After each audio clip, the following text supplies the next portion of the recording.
وواعدنا موسى 30 ليلة وأتممناها ب10 فتم ميقات ربه 40 ليلة. وقال موسى لأخيه هارون اخلفني في قومي وأصلح ولا تتبع سبيل المفسدين. ولما جاء موسى لميقاتنا وكلمه ربه قال رب أرني أنظر إليك قال لن تراني ولكن انظر إلى الجبل فإن استقر مكانه فسوف تراني. فلما تجلى ربه للجبل جعله دكا وخر موسى صاعقا. فلما أفاق قال سبحانك تبت إليك وأنا أول المؤمنين. قال يا موسى إني اصطفيتك على الناس برسالاتي وبكلامي فخذ ما آتيتك وكن من الشاكرين.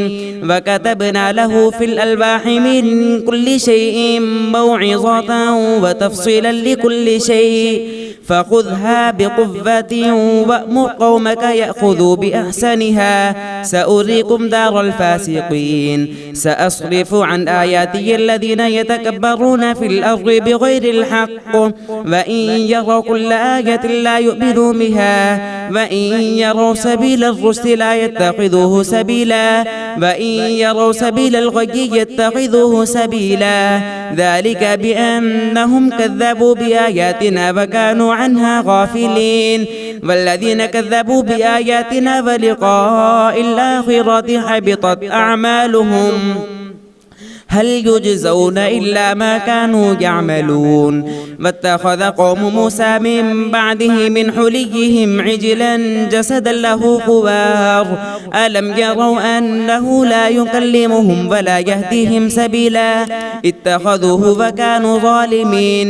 ولما سقط في أيديهم ورأوا أنهم قد ضلوا قالوا لئن لم يرحمنا ربنا ويغفر لنا لنكونن من الخاسرين.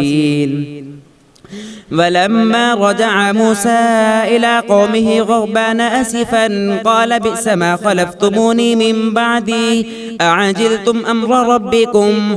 وألقى الألواح وأخذ برأس أخيه يجره إليه قال ابن أم إن القوم استضعفوني وكادوا يقتلونني فلا تشمت بي الأعداء ولا تجعلني مع القوم الظالمين. قال رب اغفر لي ولأخي وأدخلنا في رحمتك وأنت أرحم الراحمين. إن الذين اتخذوا العجل سينالهم غضب من ربهم وذلة في الحياة الدنيا وكذلك نجزي المفترين. والذين عملوا السيئات ثم تابوا من بعدها وآمنوا إن ربك من بعدها لغفور رحيم. ولما سكت عن موسى الغضب أخذ الألواح وفي نسختها هدى ورحمة للذين هم لربهم يرهبون. واختار موسى قومه 70 رجلا لميقاتنا فلما أخذتهم الرجفة قال رب لو شئت أهلكتهم من قبل وإياي أتهلكنا بما فعل السفهاء منا إن هي إلا فتنتك تضل بها من تشاء وتهدي من تشاء أنت ولينا فاغفر لنا وارحمنا وأنت خير الغافرين. واكتب لنا في هذه الدنيا حسنة وفي الآخرة إنا هدنا إليك. قال عذابي أصيب به من أشاء ورحمتي وسعت كل شيء فسأكتبها للذين يتقون ويؤتون الزكاة والذين هم بآياتنا يؤمنون. الذين يتبعون الرسول النبي الأمي الذي يجدونه مكتوبا عندهم في التوراة والإنجيل يأمرهم بالمعروف وينهاهم عن المنكر ويحل لهم الطيبات ويحرم عليهم الخبائث ويضع عنهم إصرهم والأغلال التي كانت عليهم. فالذين آمنوا به وعزروه ونصروه واتبعوا النور الذي أنزل معه أولئك هم المفلحون.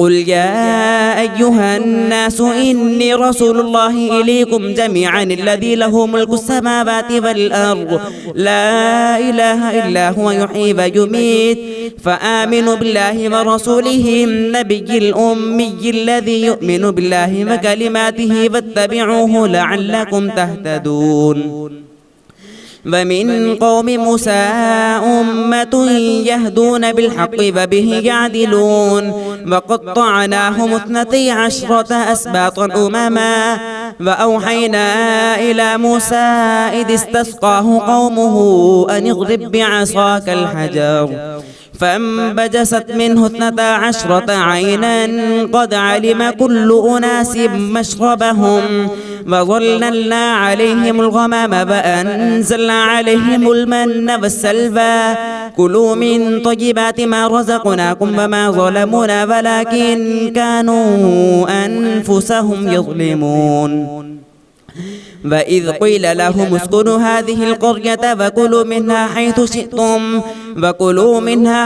شئتم وقولوا حطة وادخلوا الباب سجدا نغفر لكم خطيئاتكم سنزيد المحسنين فبدل الذين ظلموا منهم قولا غير الذي قيل لهم فأرسلنا عليهم رجزا من السماء بما كانوا يظلمون.